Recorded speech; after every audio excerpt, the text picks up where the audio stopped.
La ciudad es el escenario del crimen por excelencia, el lugar privilegiado del hombre en la multitud. No me refiero a los crímenes reales, sino a los que están en los libros, esos libros que matan por la verdad que promueven sus asesinos de ficción. Parecen dejarnos pistas del horror que los impulsa y la belleza que los apaña. Son crímenes verdaderos, sin víctimas reales, que apuntan al corazón de los lectores.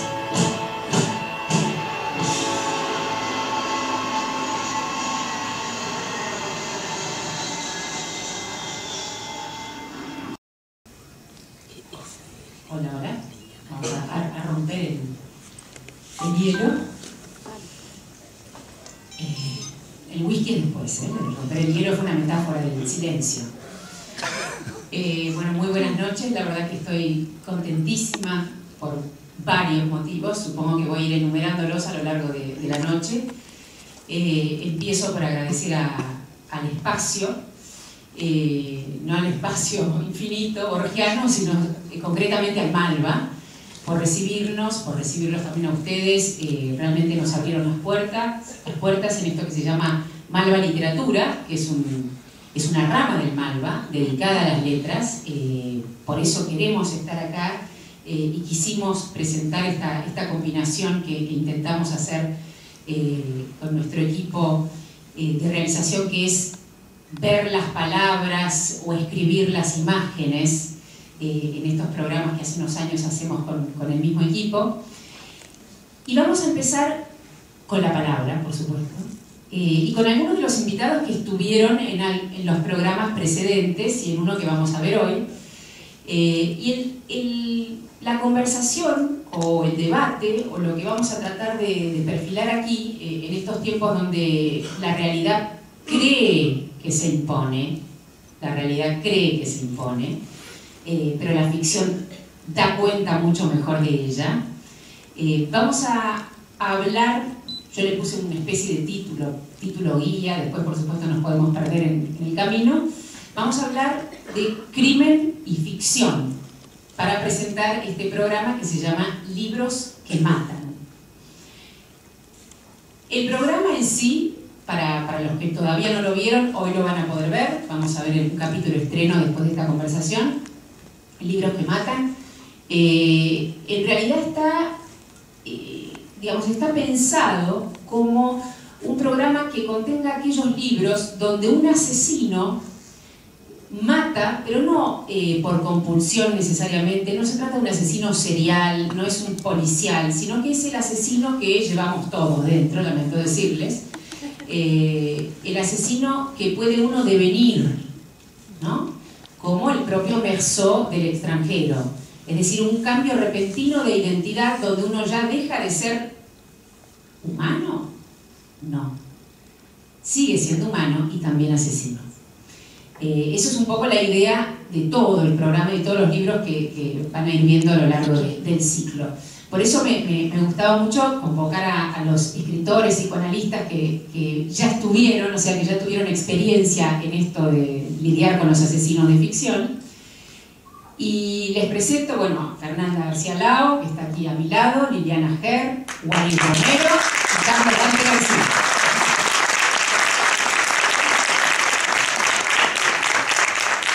Yo jugaba con esto de crimen y ficción, por un libro que es muy bello de Ricardo Piglia que se llama Crítica y Ficción, pero me gustaría empezar a pensar, ¿no? ¿Cómo es el crimen en la ficción o cómo es la ficción del crimen? Vos, Fernanda, te tocó casi el libro fundamento para este ciclo, porque Fernanda participó del primer programa donde trabajamos un libro que es un faro para entender toda esta idea, que es un libro de uno de los autores favoritos de Borges, Thomas de Quincey, y el libro se llama Del asesinato considerado como una de las bellas artes. Estamos en el Malva, o sea que podemos considerarlo así.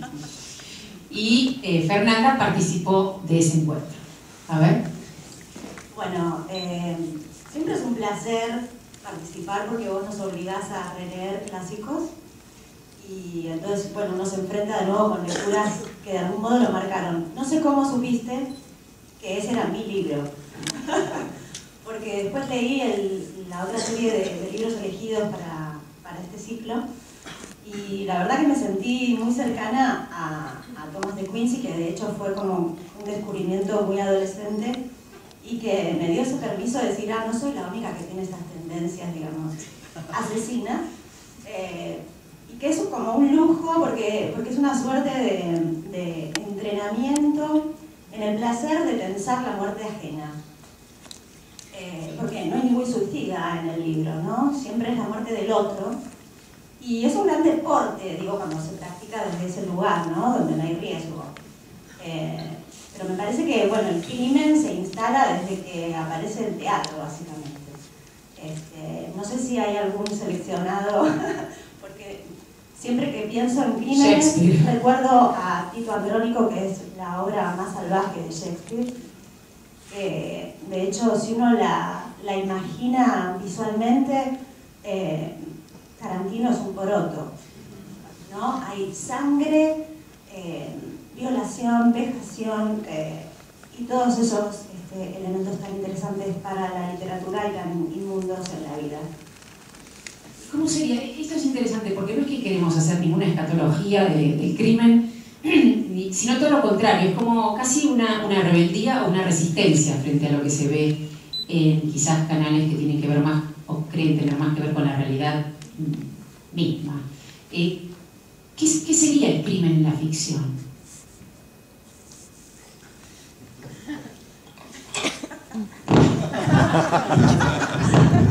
Bueno, gracias por tu participación. Bueno, yo voy a hablar como psicoanalista, no puedo hablar como literato.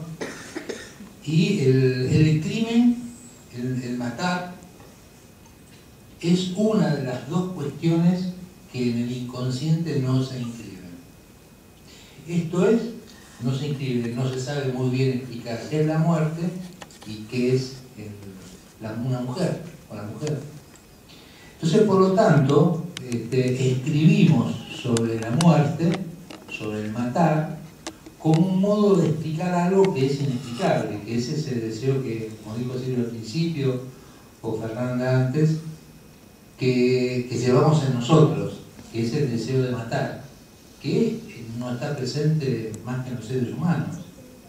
Entonces, ¿qué sería el crimen en la ficción? Es un modo de elaborar el matar para encontrar una pequeña satisfacción. La pequeña satisfacción de no matar y escribir. Es decir, hacer una ficción de la muerte. Lo que me parece más interesante, lo más interesante por lo menos como psicoanalista que yo empiezo a rescatar del ciclo, es que en cada uno de los autores elegidos hay una ficción de cómo se produce una transformación en el que mata. No solo en las víctimas que quedan eliminadas, sino también en el que mata. ¿Y qué consecuencias tiene el matar? Por eso digo que es un modo de encontrar una elaboración, una satisfacción. Entonces, una ficción sobre el matar es un modo sublimado de no matar. Voy a contar que Carlos Dante García es coautor de un libro que hace poquito salió en Paidós, que se titula ¿A quién mata el asesino? ¿No? Que es un cruce entre criminología desde el derecho y desde el psicoanálisis, ¿no? Por eso también tiene que ver su intervención. Él estuvo en el programa del perfume, ¿no? Después hablamos de Jean-Baptiste Grenouille. Bueno, sería un lugar común decir que casi la literatura universal está fundada en ese crimen, digamos, de Edipo, y cómo Edipo ha sido leído como policial, pero me parece que a mí lo que más me interesa es que estos crímenes que aparecen en tu ciclo son crímenes que, digamos, no están armados en términos de policial, donde uno espera que ese crimen aparezca, sino que hay una cosa como de disrupción. Yo lo llamaría casi como que la maquinaria de la ficción construye el crimen, y eso es lo que a mí me interesa, digamos, de leer en la ficción un crimen que a veces no está esperado, uno no espera y está ahí, digamos. Es decir, la idea de que habría acaso en la ficción un momento en donde, no sé, como si varios criminales, ¿viste? Cuando se juntan y bueno, deciden, no es que se juntaron todos a propósito, ex profeso, pero que van a matar a alguien, habría en la ficción como condiciones de posibilidad, como condiciones de representación que permite que ese crimen sea posible. Es decir, que se va articulando algo del orden de la interioridad de los personajes, del orden de la situación que se vive, del orden de algo que es muy, digamos, irracional. Estoy pensando mucho, bueno, en un crimen como el de Crimen y Castigo, por ejemplo, estoy en el crimen que a mí me convoca, que es el crimen de Camus, ¿no? Ese crimen tan raro, tan extraño, que funda parte de nuestra modernidad, como un crimen no querido, como un crimen, digamos, donde se arma, digamos, eso, se arma por una multiplicidad de factores y de efectos, pero que tienen todo, como yo diría, como un plafón ficcional, que son las condiciones que permiten que ese crimen, digamos, ocurra. Eso es lo que me interesa, cuando me sorprende eso en un texto, que no es lo mismo que cuando yo me compro una novela policial, donde prácticamente estoy esperando otro tipo de maquinaria, que por supuesto puede sorprenderme, pero que es muy distinto cuando compro ficción, digamos. Bueno, yo pienso que escribir pertenece al mal. Es decir, estoy todo bien, escribir pertenece al mal, por eso yo me dedico a hacer estos programas. Y estoy muy de acuerdo con esto que ha dicho Carlos Dante a propósito de la sublimación, una forma de hacer con ese mal que tenemos. Ahora bien, pensaba, de acuerdo al programa de Camus que nos ha convocado, Meursault, estando en la cárcel y su salvación mentalmente, su entretenimiento fue encontrar un pedacito de diario viejo, transparente, incompleto, en el cual se hablaba de un crimen, del crimen del checoslovaco. O sea, hay puntos que hacen que un autor continúe como las perlas de un collar, haciendo referencias. En el extranjero está el germen del malentendido. En el malentendido está el germen de pena de muerte. O sea, hay muchas formas de abordar, pero la lógica del crimen está presente, aún azaroso, inexplicable y absurdo. Claro, por ejemplo, uno de los libros que tomamos hacia el final del ciclo es un libro de Stephen King, una novela que se llama La mitad siniestra, que es una excelente novela de Stephen King, y que justamente tiene que ver con esa mitad que corresponde más a la literatura, porque quizás se piensa a veces, ¿no?, esto de, bueno, uno elige el crimen por lo que tiene de atractivo en la realidad, y es todo lo contrario, y quizás por ahí quisiera ir ahora, por lo moral, ¿no? En el libro de Thomas de Quincey es muy interesante, del asesinato como una de las bellas artes, como ya de entrada, Thomas de Quincey, estamos hablando de un escritor inglés, y cruzando del 18 al 19, del siglo XVIII al XIX, dice, bueno, una vez que el asesinato ocurrió, una vez que el asesino ya está, digamos, o en la cárcel o condenado, una vez que la víctima ya sufrió también o murió, el duelo ocurrido. O sea, cuando atravesamos todos los dolores y la moral, vamos a ver ahora, ¿no?, dice algo así, la estética, la escenografía, los motores de ese crimen. Dice algo así como, sumerjámonos en el abismal infierno del asesino, ¿no? Entonces, ¿cómo sería lo moral en la ficción con respecto al matar? Epa. Yo creo que cuando uno se pone a escribir, la moral no participa. Con la moral no se va a ningún lado en la literatura. Te expulsa. Me parece que hay que ser bastante amoral para escribir cualquier cosa, no solo en relación a la muerte. Y él además, en este caso, Thomas de Quincey avisa que hay una belleza detrás del mal y que para eso se reúnen, para disfrutar de esa belleza en grupo. criticar un asesinato, disfrutar un incendio. Hay como diferentes modos de ese placer y del deseo implícito. Yo no sé si uno sublima o no, porque yo soy mitad española, entonces estoy sin psicoanalizar. O sea, esa mitad siniestra, ¿cuál sería? Yo soy toda siniestra. Me falta la otra parte. Solo me queda el disfrute. Pero sí, me da la sensación de que en el libro de Thomas de Quincey, además, hay un gran deseo de incomodar, que lo debe haber logrado en su momento, que es un libro que resiste también el paso del tiempo, y que se burla de lo solemne de la muerte. Y en eso estoy como emparentada. Hay también como el placer de la palabra por la palabra misma y de la muerte por la muerte misma.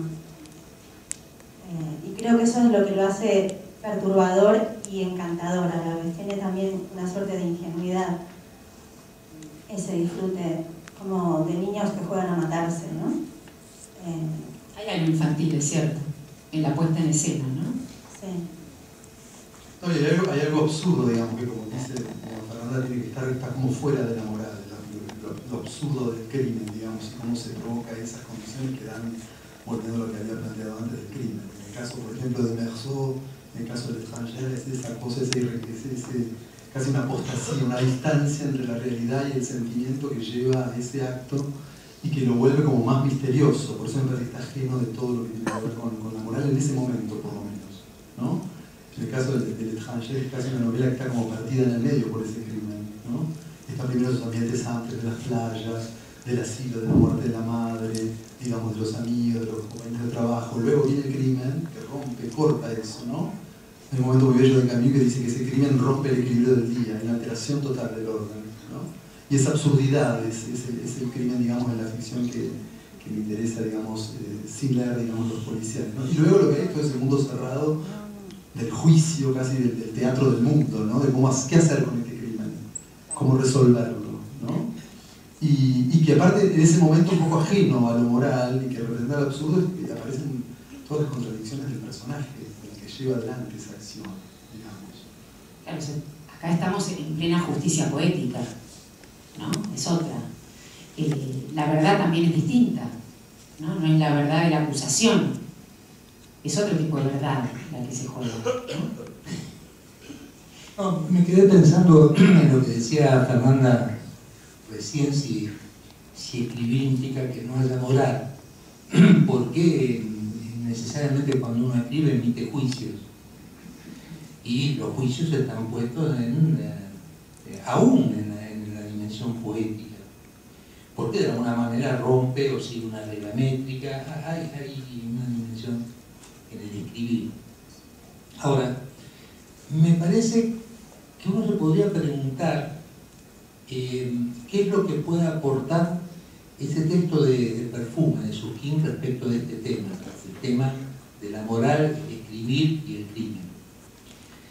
Hay algo en este texto que es muy llamativo, que lo voy a formular bajo la siguiente pregunta. ¿Alguien podría matar si no fuese capturado por el lenguaje? No. Nadie podría matar, los animales no matan, tratan de sobrevivir alimentándose. El libro de Susskind muestra justamente eso, porque él no puede hablar, por ejemplo, no puede utilizar pronombre personal, no puede utilizar verbos que no sean todos verbos derivados de los olores.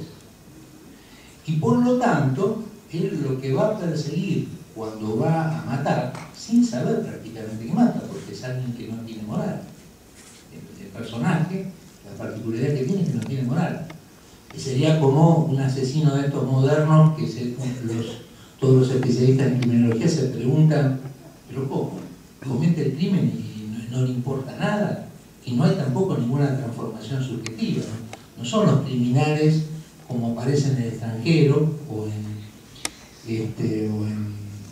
Truman Capote, de La sangre fría, que hay una transformación subjetiva en el criminal por efecto de la moral, es decir, debe pagar con culpa o con alguna pena. En el perfume esto no se produce.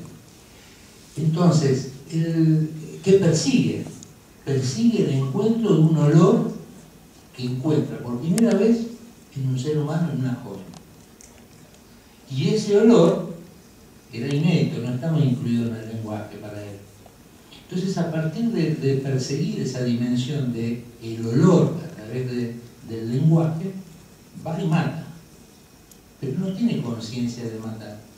Sabe que lo puede encontrar, pero no hay en absoluto una conciencia de la moral. Entonces yo distinguiría de los personajes del ciclo aquellos que tienen una dimensión moral de aquellos que no lo tienen. Y del efecto subjetivo que produce la cuestión moral. Freud, vuelvo a insistir, tengo que hablar como psicoanalista. Es argentino. Es argentino. En España también es psicoanalista,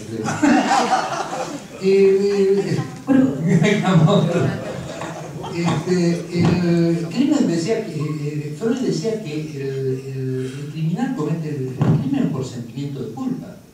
Es al revés, no es que se siente culpa porque cometió el crimen, sino que la culpa lo lleva a cometer el crimen. Pero hay criminales que no tienen culpa. ¿Sí? Hay criminales que no manifiestan nada de culpa. La cuestión del proceso militar lo muestra también, no hace falta ir a los asesinos seriales. Pero lo que me parece interesante es qué es lo que puede enseñar cada uno de los libros que matan de los personajes creados subjetivamente. Lo que decía Wally antes, ¿qué enseña de ese proceso del nacimiento del deseo de matar? Vos dijiste recién, se encontró con un texto. Yo digo, Susskind, en Jean-Baptiste, se encuentra con una dimensión de la lengua muy particular, a partir de lo cual él persigue eso que para él es un enigma, un olor inédito dentro de los olores del lenguaje. Bueno, eso es lo que yo percibo también con este ciclo, en realidad. Lo que acaba de decir Carlos, que es esa belleza o ese tesoro de la lengua. Cuando vos decís que Jean-Baptiste mata porque aparece una palabra que no estaba en su lenguaje, o sea, eso no lo van a ver en ningún peritaje, en ningún tribunal. Eso solo se puede encontrar como verdad en la literatura, que alguien mate porque encontró una palabra que no estaba en su lenguaje. No lo entiende ningún juez. Pero nosotros sí, o por lo menos tratamos de disfrutar de esas particularidades, ¿no? Yo pensaba, realmente, Verso mató por el sol, por ese brillo, y cuando le pegó 4 tiros más, ya al hombre caído, era porque había roto la armonía de ese día bello. Además, subjetivamente, de entrada, a él le parece, no aparece la moral. Él no pide un defensor especial porque le parece lógico, natural, es un trámite. Era un pied noir. Eso también actuó en contra. Luego, sí siente en un momento, cuando le está por dar la mano al comisario, uy, he matado a un hombre. Ahí ya empieza y sigue. No, estaba pensando en esto que decías respecto del lenguaje, que acaso, volviendo un poco a Camus, está todo ese problema del estilo, digamos, de Camus, que fue una sorpresa en su momento, en el 42, esta idea de frases cortas, ¿no? Con esas cesuras muy cortadas, y en verdad, acaso, digamos, en el extranjero la gran soledad es la de la frase, digamos. Y acaso es el lenguaje también el que construye ese aislamiento, ese gap, ese vacío que hay, que es el vacío, digamos, interior. Y a mí me parece que hay una intervención donde el lenguaje representa y construye de nuevo esta cosa como de cegazón, digamos, de ceguera, que produce, digamos, esa pulsión, digamos, a pesar de que, perdón que es una palabra, digamos, psicoanalítica de ustedes, pero es universal. Y después, bueno, estoy pensando también en una escena, digamos, de crimen que a mí, por pero siempre vuelve, que es la escena también de Macbeth, por supuesto, ¿no? Donde el crimen está instigado ahí, hay una cosa del lenguaje de Lady Macbeth de provocar, digamos, que construye eso, hasta que, bueno, se rompen todas las leyes de hospitalidad, digamos, invitar a alguien a tu casa, que es rey, para asesinarlo, es una ruptura, digamos, total. Pero lo interesante es la instigación de eso, ¿no es cierto? La provocación, como el lenguaje va llevando a que ese asesinato debe ser cometido. Con lo cual a veces podríamos decir que la literatura, acaso la pulsión sea, digamos, la pulsión primera para la provocación de ese crimen sea, digamos, eminentemente del orden del lenguaje, ¿no? La tragedia es del lenguaje siempre. Yo me quedé pensando en eso de qué nos enseña. No sé si nos tiene que enseñar algo. Yo sabía que no te iba a gustar esa palabra. No sé si la literatura viene a enseñar, viene a ponernos en duda ciertas cosas. O, digo, ahora que mencionabas a Shakespeare, yo estaba pensando en Ricardo III, esa escena con Lady Anna, donde logra pervertir el instante y el luto y adueñarse de un cuerpo con el lenguaje, desde la más absoluta monstruosidad física. Es el encantamiento de la palabra. Pero sí, no sé si eso es una buena enseñanza, digamos. Y no sé si serviría en un juicio, ¿no? Como defensa. Es que enseñar, la educación está basada en hacer entrar a alguien en un discurso, para que siga lo que ese discurso es. En cierto sentido, sí, es muy correcto lo que decís, me parece a mí que es así. La literatura cuestiona la enseñanza. Ahora, eso no quiere decir que uno no tome de la literatura para aprender algo. Ese es el sentido de lo que digo, que enseña la literatura. Por lo menos para los psicoanalistas nos enseña cosas, aprendemos cosas de esto.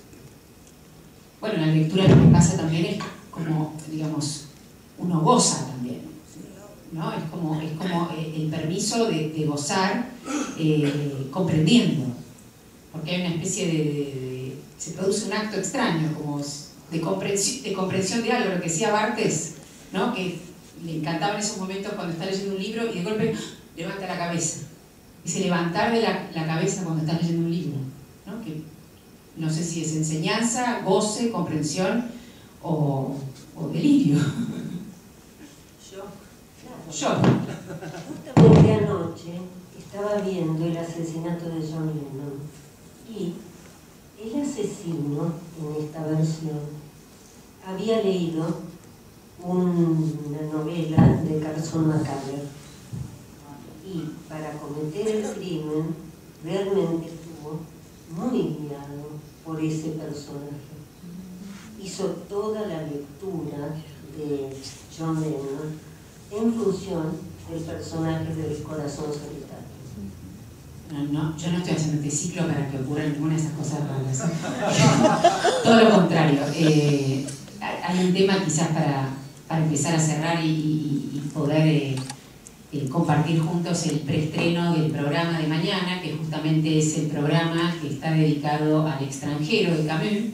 Así que vamos a ver un poco más cómo se desarrolla esta serie. Hay algo que me parece importante, que es no la enseñanza, pero sí, insisto, con la moral, ¿no? Quiero decir, es como si leyendo estos libros uno se sanara de la muerte ajena en un punto. Es muy extraño lo que produce, ¿no? Es también el efecto en el cine, ¿no? Cuando uno ve esas películas de terror, la fascinación por el terror, ¿qué significa esa atracción, ¿no? Es como una realización del mal para entender lo humano también, ¿no? Y un poco de eso se trata. Y con el equipo, que después vamos a contarles un poco cómo lo hicimos, vamos tras esa belleza del mal que está en Shakespeare, que está en Sade, que está en el sufrimiento de todos nosotros, y que en vez de estar sufriendo podemos estar también leyendo. Práctica la literatura al fin y al cabo, ¿no? Como acá hay escritores, los escritores suelen traer algún regalo por escrito. Liliana Ger hoy me contó que estaba con un libro de Pascal Quignard, que es un escritor que está siendo muy leído en estos momentos, que le produjo un impacto y escribió un breve texto que va a compartirlo con nosotros antes de pasar a las imágenes de la literatura.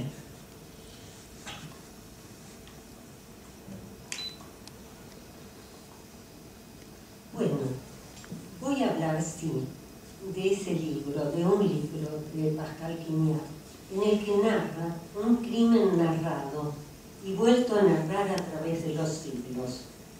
La escena es sobre un pintor, Parrasio el pornógrafo. Recordemos que en griego la palabra pintor significa el que escribe lo que está vivo. Parrasio fue admirado hasta la idolatría, inventor de la línea extrema, el contorno, convocante del fantasma de lo visible a semejanza de los sueños. Y ahí resuena Shakespeare. Mi mano ha descubierto los límites del arte, se cuenta que decía. La historia de este pintor, amigo de dialogar con Sócrates, es retomada por Séneca padre a propósito de un episodio en el que narra el instante de la muerte de un esclavo. A Parrasio le habían encargado pintar un Prometeo para el templo de Atenea.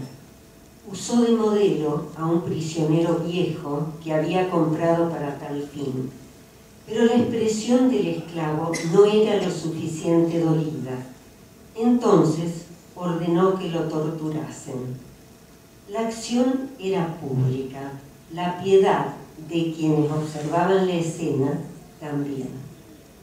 Presente el verdugo con fuegos y látigos, en acto Parrasio, con los pinceles, los colores y su temple. Al modelo le falta dolor, más tormento, más. Quiero el rostro de Prometeo agonizante, le ordenaba el verdugo. Entre los gritos asomó el llanto. Tus lágrimas no expresan el tormento ante la furia de Júpiter. Más tortura, más. El anciano sin fuerzas, muriendo, llegó a decir: Parrasio, me muero. Así, así, quédate así, un poco más, solo un poco más, suplicó Parrasio. La obra de arte capta ese instante. Blanchot escribió un relato autorreferencial, evanescente, prosa sincopada, texto de ruptura, el instante de mi muerte. Narra el sobrevivir a una masacre. Está en las antípodas de Parrasio y a la vez en la médula misma del matar a través del punto de vista de un testigo cuya sensibilidad abisma. En Introducción teórica de las funciones del psicoanálisis en criminología en 1950, Lacan sostiene que el psicoanálisis resuelve un dilema de la teoría criminológica al irrealizar el crimen sin deshumanizar al criminal. La entrada al mundo imaginario del criminal, que es lo que decía Carlos Dante, es una puerta abierta a lo real. Nadie está exento de matar. Nada más humano que el crimen, sostiene Miller.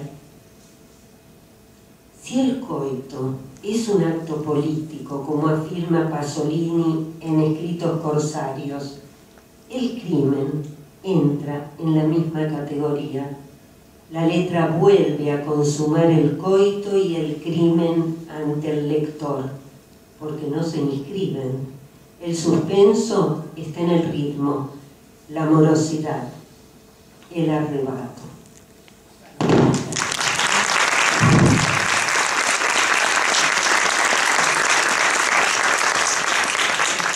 Yo quería terminar con lo que me pasó casualmente, ¿no? Porque me gusta incluir algo que ocurre por azar. Y lo que me ocurrió hoy por azar... ¡Shh!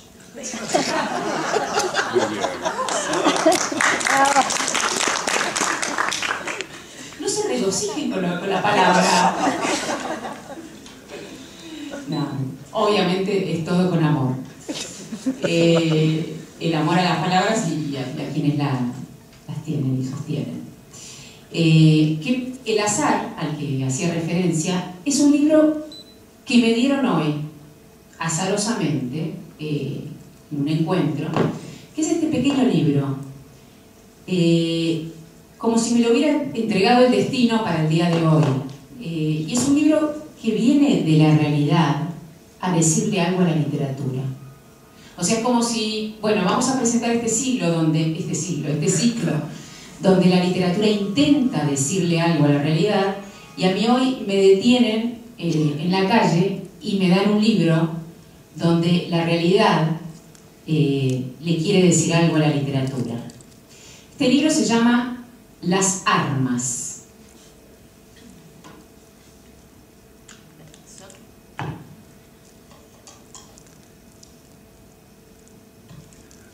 Como ven, está ilustrado literalmente, no literariamente. Es un libro que fue realizado en el Centro Universitario San Martín, dentro de la Unidad Penal número 48 de máxima seguridad de José León Suárez. ¿Cuál es la propuesta de este libro? A los presos y a 2 policías, no solo a los presos, a 2 policías, escribir monólogos de armas en primera persona. O sea, cada textito, escrito por un preso, escrito por un par de policías, la que habla es el arma, es la primera persona del arma. Y cada primera persona del arma tiene un nombre. O sea, está el arma que se llama La Nena, La Dorada. Hay otra arma que se llama el Ejército Argentino, La Morocha, La Ruleta, la 30 de apellido 8, parece de Funes ese arma, el Fierro, La Contracturada, ¿no? Y realmente otra que se llama Más de Uno, o sea, mató a más de uno. Y cada uno de estos monólogos de las armas son increíbles porque cuentan lo que hicieron las armas y a dónde fueron a parar. Y la relación que tuvieron con quién, ni siquiera con el criminal, con la mano. Con la mano. Bueno, quería traer este libro porque realmente fue un golpe de realidad para los que amamos la literatura. Bueno, ahora les cuento cómo sigue la noche antes del brindis, que es la culminación. Ahora vamos, por supuesto, les agradezco un aplausazo para los que...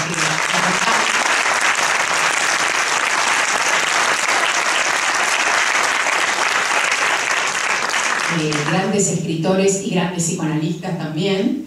Realmente yo agradezco muchísimo a todos los escritores que están en estos ciclos, que vienen acompañándonos, porque nos dan sus lecturas.